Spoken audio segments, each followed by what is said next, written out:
We are live here with a SchlossRant from the Jersey Shore.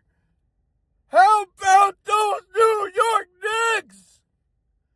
Down 29 points in the third quarter. They came back and won.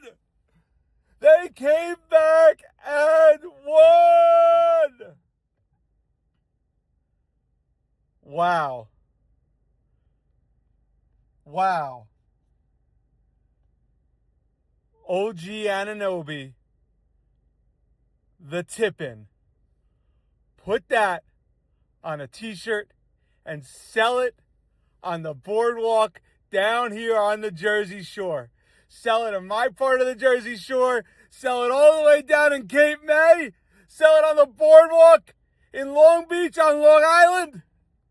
Do whatever you want with it. OG Anunoby, the tip-in.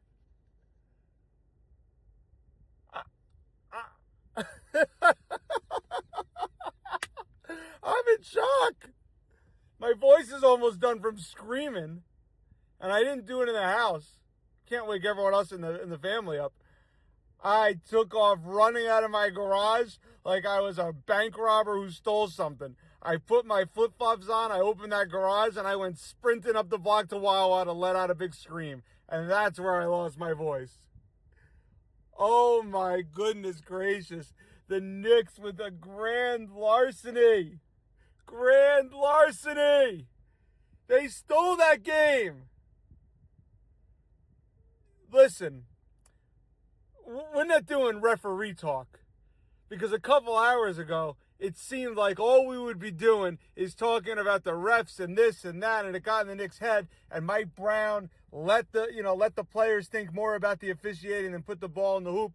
The Spurs shot 60% in the first half, or 60% from three, whatever it was, it doesn't matter. It was ugly. They allowed 76 points in that first half, and finally the Knicks clamped down. They only allowed 30 in the second half, roughly. If I'm off by a point or two, forgive me again. We're going no notes. SchlossRant live from the Jersey Shore as the Knicks take a 3-1 lead in the NBA Finals. This is the Knicks we're talking about. This ain't the Yankees. This ain't the football Giants. This is the New York Knicks. 3-1 lead. And I got to give myself some credit. And you can check this on Twitter at @Schloss_sports. At 10:07 p.m., quote from yours truly, the Knicks can come back from this. This is at halftime. The Spurs aren't going to play better, and the Knicks going to erase the deficit with consistent stops and buckets. Won't be easy, but I'm not ruling it out. You have to do crazy things to win a title. And that has been said by everyone. You got to have some type of a crazy, miraculous, dramatic win. Like this. The largest comeback in NBA history ever. The third largest halftime deficit in halftime history ever, but the largest one to ever be erased. And then they were down 2 more points on top of that. Just unbelievable. Brown pushes the right buttons, right? He plays Alvarado. He plays Brunson together. I mean, I'm not even looking at stats, but Brunson went off. Anunoby, whatever his name is, it doesn't matter. He hit all the threes, and I know I'm rambling. I'm not making sense. It doesn't matter. Because, again, your New York Knicks are up 3-1. And you got to be honest, right? Hart misses, the try to lay it in, try to slam dunk it, and you're thinking to yourself, or at least I am, this better not be a Charles Smith moment. Where's Charles Smith at the end of the game? I think in 93, I was a little kid, a little toddler, couldn't put the ball in the hoop. You're thinking, that rap lyric, no more finger roll, Pat Ewing. You're thinking that. Was this going to be Hart's moment to be the GOAT, and not the GOAT in a good way? The guy who chokes? It was not, because he got bailed out, and I get it. Brunson jacked up like pretty much a 35-footer with 6 seconds left, but you don't ever give up till that game is over. No one blocked out OG Anunoby, who I believe was the inbounder. If you've ever been involved with any type of basketball at any level, even just watching like me, you got to block out that inbounder because they can be dangerous. The Spurs did not. They were sleeping at the wheel. Their last second play, there was 1.2 left. They tried to get something off. to Wemby or Castle. I don't even remember. It doesn't matter.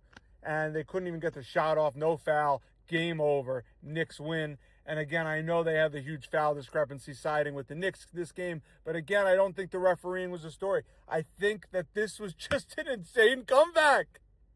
One for the ages. And again, it goes along with my line of thinking. And it's not done. This NBA Finals is not done. San Antonio is still a great team. You don't score 76 points in the first half on the road, down 2-1 without being a great team. But in order to win a championship and get over a drought like this would not be the Yankees getting over it after nearly 20 years. This is 53 years. You've got to have the crazy game. You've got to have the crazy play. It all kind of has to come together. And through 4 games thus far, it's looking like that is the case. I'm stunned. I'm so stunned. And I get it. I just read you my tweet at 10:07 p.m. saying that the Knicks can do this. They can come back. But, like, come on. That's something you just put out there and hope it sticks. The thing is that I really feel like this is where this comeback came from.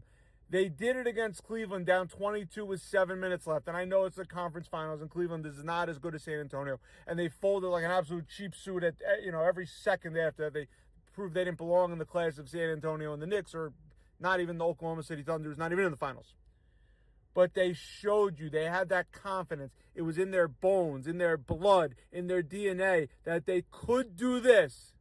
And they did it. They came back from a humongous deficit. The goal going forward to try to close this out. I want this close out in San Antonio. I don't give a rip about closing it out in New York. It ain't like I'm going to be there. It ain't like you're going to be there. It ain't like your mother, your sister, your cousin, or your aunt, or your grandmama is going to be there. I want to see them close it out Saturday night in San Antonio. And the key to that, you can't fall behind early this quickly. You got to come out with a strong start, because that is one thing the Knicks have not done. They started off this game down 12-2. They were down 29 again at one point, as we know, in the third quarter. I could read you various case points. 64-38 at one point is a number that strikes my head for whatever reason. You can't fall behind early anymore. I think that you've got to put the pedal to the metal. You got to start off hot. You don't have to hit a trillion three-pointers, but you got to start out hot, and you got to keep it a competitive game early going forward. Look at me. We just pulled off the greatest comeback in NBA history, and I'm talking about what they got to do to win in Game 5 and bring it home. I'm sounding like one of these guys in the locker room, because that's all they should be focused on. And again, I still don't love what Brown did, talking about the officiating. I haven't turned on a live feed of any news network, whether it be ABC7 or NBC4 or CBS2. Hope I'm saying those channels. Yeah, I'm saying those channels right. Who am I kidding? It was that way my whole life from 0 to 18. I get I was gone from the tri-state area for 17 years, but you don't forget those channels. I haven't seen them, do a live reporter on the streets or in Central Park. I hope that they're not tearing up the city. I hope they're not trying to knock out the what do you call those things that you can't park in front of with the water? Fire hydrant. I hope they're not trying to bust those open and celebrate in the street like that. I hope they're not, trying to break into the Central Park Zoo and ride a horse or something. I don't know. Do they have horses at Central Park Zoo? Doesn't matter. I hope everyone's acting appropriately is all that I'm trying to say here as the Knicks come back with the greatest comeback in NBA Finals history. This is going to be a short podcast, because I'm just going to keep repeating about how much in shock I am. I'm not doing this really with any prep, no notes in front of me. So it's not like I can have a solid, cohesive point. And if you're still listening to this 9 minutes into it, hopefully you're waking up and listening to this as your coffee is brewing. But the New York Knicks they did it. They're up 3-1. And again, this OG Anunoby moment is going to go down in lore. And if they win, and hopefully they should, more than the Larry Johnson, I don't know, I bet to say Alonzo Mourning for some reason, more than the Larry Johnson 4-point play, because this is in an NBA Finals. Yeah, and it was Anunoby who was the inbounder. And again, like I said, the inbounder is dangerous. So just absolute craziness, absolute insanity. And in watching this back, De'Aaron Fox did not need to shoot that ball with 14 seconds left. And Alvarado almost with the backcourt violation, but he's an old school New York City point guard, so he knew not to. And the thing is, like, Fox, I mean, right, so he shoots with 14 seconds left. So now we're doing a little bit of prep as this comes up on Twitter. Fox gets the ball off a long rebound. Brunson tries to put it in off the drive, right? And Fox gets the ball on their side of the court. He tries to lay it up, thinking he'd have an easy basket. But even if you have an easy basket, you want to dribble it out because there's no point, because you want to kill clock and the Knicks should foul you to go up 3, and instead you miss it and the Knicks are up or only down 1 and they get a chance to win the game, which they do. So yeah, I mean, Fox really just with the boneheaded play of the entire night. That was the boneheaded play of the entire night. It shouldn't have come down to that. He shouldn't have been in that position. And now I'm scrolling on WFAN, seeing the great late night host on The Fan, Tommy Lugauer, going absolutely crazy. And everyone was going crazy, let's just be honest. Jay Wright, I think, was in the building too. And I saw a picture of him. I don't know if it was yesterday or today, but Jay Wright was with maybe Brian Westbrook, the old Eagle running back, down there at Marion for the Eagles Autism Foundation golf event. And I guess Jay Wright went up, took the 95-mile trip or so up I-95 to go support the Knicks. So good job by him. Yeah, the Spurs analytically are, 2-2 in the series, but really it's 3-1. And for those saying it was one of the best basketball games of all time, I don't know if it was one of the best basketball games of all time, because the thing was the Knicks were getting blown out. It's like, if you talk about that Patriot and Falcons Super Bowl, it's not one of the best games of all time, because I'll be honest with you, I put on Friends in the middle of the third quarter, said this is done, Matty Ice is going to win a Super Bowl. I turned back to check it out later, and Tom Brady's coming back with the greatest fourth quarter, comeback and overtime comeback in the history of sports. And now, I'm scrolling Twitter. I'm just looking at some people's reactions with it muted.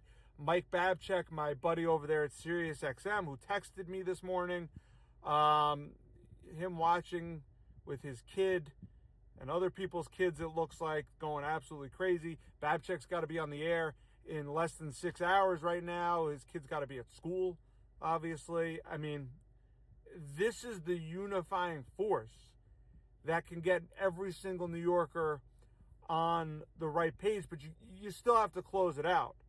Larry David and Jerry Seinfeld just look like they just wrote the best episode in the history of TV. Like, those two couldn't have even wrote this themselves. They kind of just have this. They have the same look as everyone else. This is courtesy of Rachel Nichols on Twitter. They have the same look as I had and as everyone else had, where it's just like, I can't believe that we just stole this freaking game. Honestly. They can't believe it.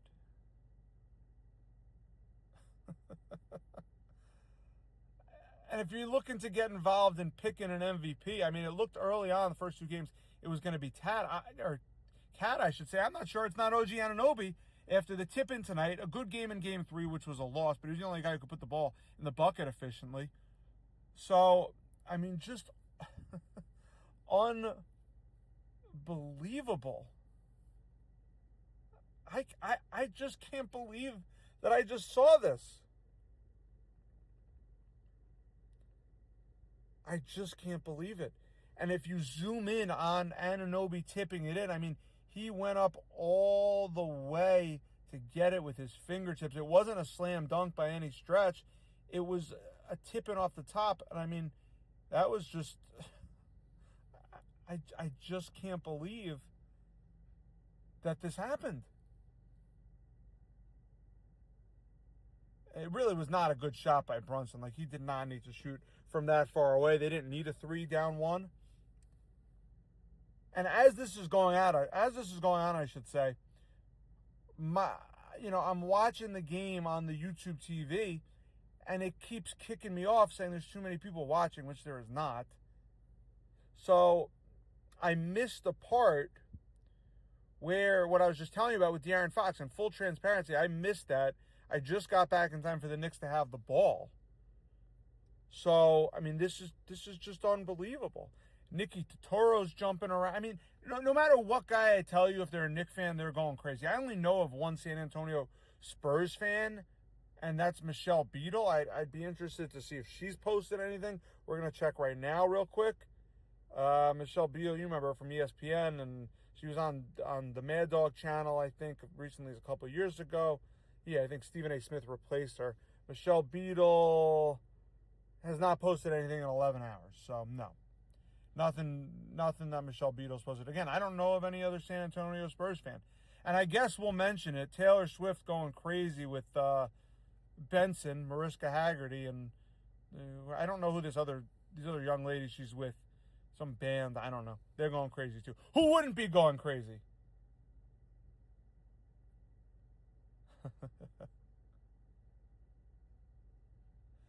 Oh my goodness gracious. I just can't believe it.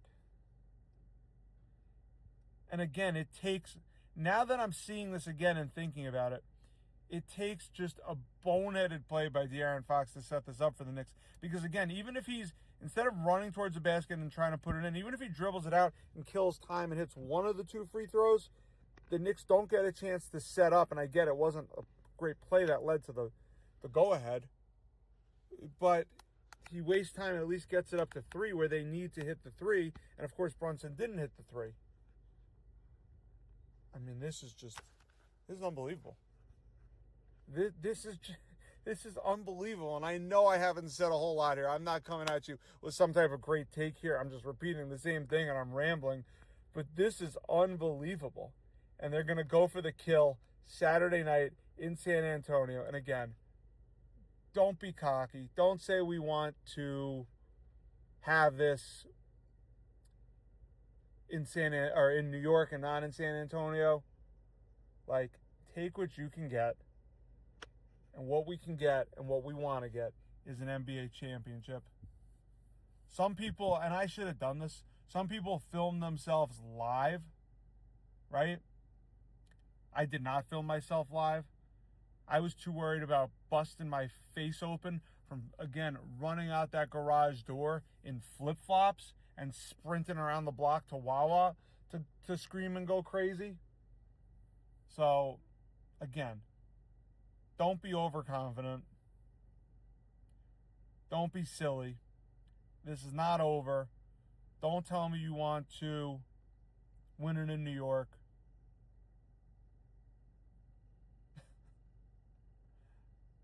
My cream cheese is chive. Knicks in 5. The OG tippin'. Just call it the tippin'. Put that on a t-shirt. Sell it at the Jersey Shore. Sell it in my old neck of the woods on Long Island. The New York Knicks are up 3-1. We got one more win to do it. SchlossRant live from the Jersey Shore. They can pretty much hear me shouting all the way back in New York City, the place that I was born. Let's go Knicks. Go New York, go New York, go. Go New York, go New York, go. Knicks in 5. Knicks in 5. SchlossRant live from the Jersey Shore. Unbelievable. We'll see you later, everyone.